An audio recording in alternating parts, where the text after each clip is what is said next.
Assalamualaikum warahmatullahi wabarakatuh.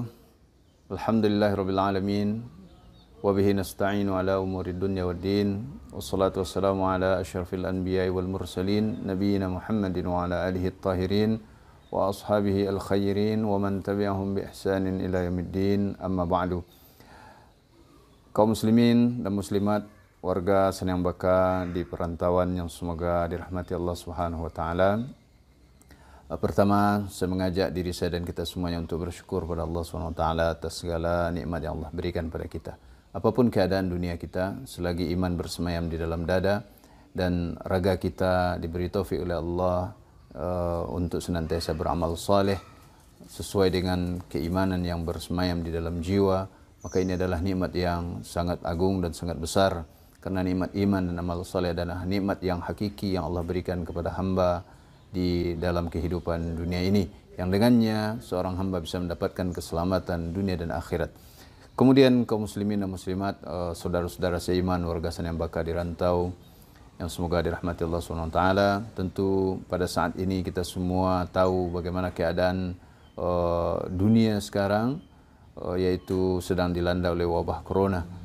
Oleh karena itu tidaklah salah rasanya kalau pada kesempatan ini saya menyampaikan wasiat untuk bersabar dan bersabar.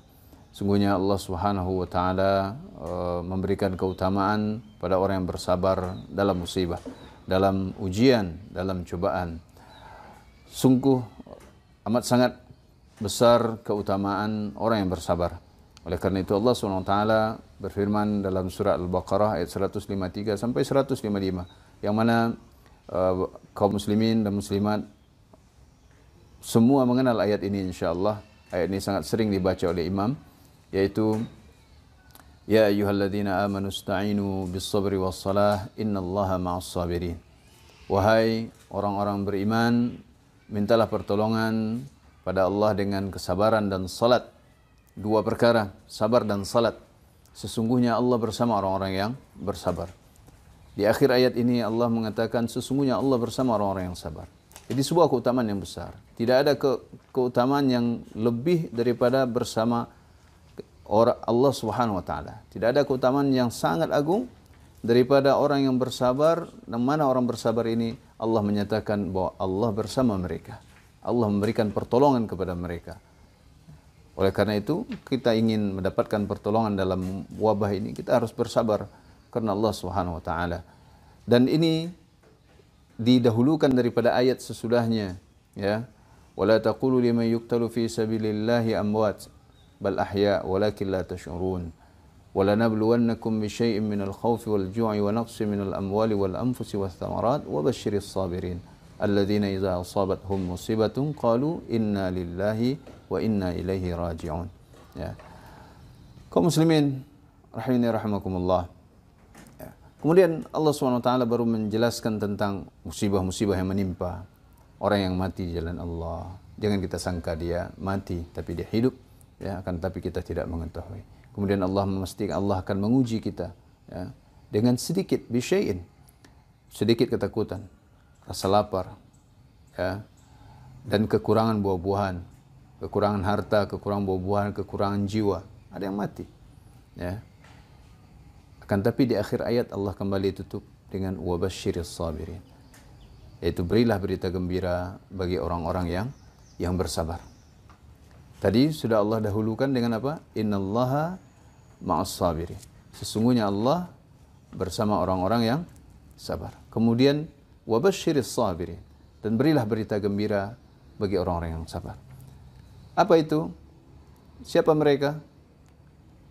Alladzina idza asabathum musibatun qalu inna lillahi wa inna ilaihi raji'un. Yaitu orang-orang yang jika ditimpa oleh musibah mereka berkata, inna lillah, sesungguhnya kami hanyalah milik Allah. Ya. Kita ini milik Allah.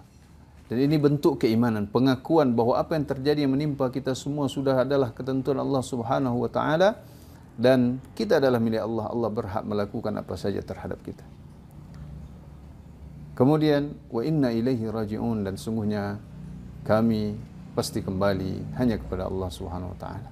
Oleh karena itu, keimanan kita hendaknya menguatkan kita dalam keadaan musibah ini. Menguatkan kita untuk kembali kepada Allah SWT, meninggalkan dosa, meninggalkan maksiat.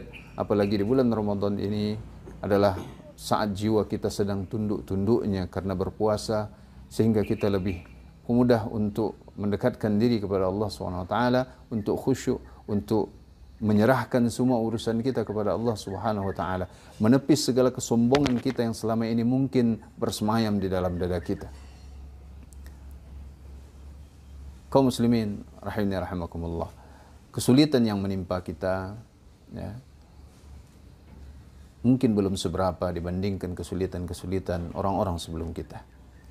Bahkan Nabi sallallahu alaihi wasallam, sebagaimana diceritakan oleh istri beliau Aisyah radhiyallahu anha dalam Sahih Bukhari, Sahih Muslim, ya, pernah anak kakak beliau Urwah, ya, anak dari Asma binti Abi Bakar, pernah bertanya atau pernah bertanya kepada Aisyah radhiyallahu anha, bibinya. Beliau berkata kepada Urwah, wahai anak saudariku, sungguh kami melihat hilal demi hilal, 3 kali hilal atau bulan sabit, ya, dalam 2 bulan, ya. Dan kami tidak pernah menyalakan tungku di rumah kami, tidak pernah menyala api untuk memasak di rumah Rasulullah sallallahu alaihi wasallam. Bayangkan kaum muslimin, di rumah Nabi sallallahu alaihi wasallam, beliau pemimpin di Madinah ini. Ini kejadian di Madinah. Beliau pemimpin, beliau Rasul, beliau Nabi. Tapi di rumah beliau tidak menyala api untuk memasak selama 2 bulan. Maka Urwah Ibn Zubair, ya, heran dan bertanya, wahai bibiku, lalu dengan apa kalian hidup? Dengan apa kalian bertahan hidup? Kata Aisyah radhiyallahu anha, al-aswadan. Ini istilah orang Arab untuk 2 hal, 2 perkara, 2 benda, yaitu air dan kurma. Ya, 2 yang hitam, yaitu air dan kurma. Jadi Nabi SAW dan istri-istri beliau hanya makan kurma dan air. Jangan membayangkan air sirup, air susu, air teh, kopi, dan segala minuman yang lezat.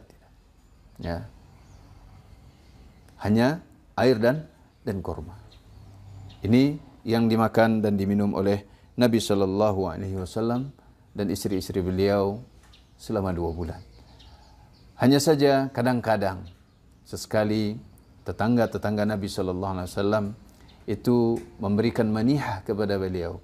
Manihah ini adalah istilah bagi orang Arab.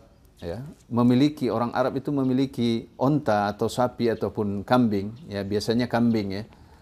Lalu para tetangga ini, ya, memberikan manihah kepada Nabi SAW. Artinya apa?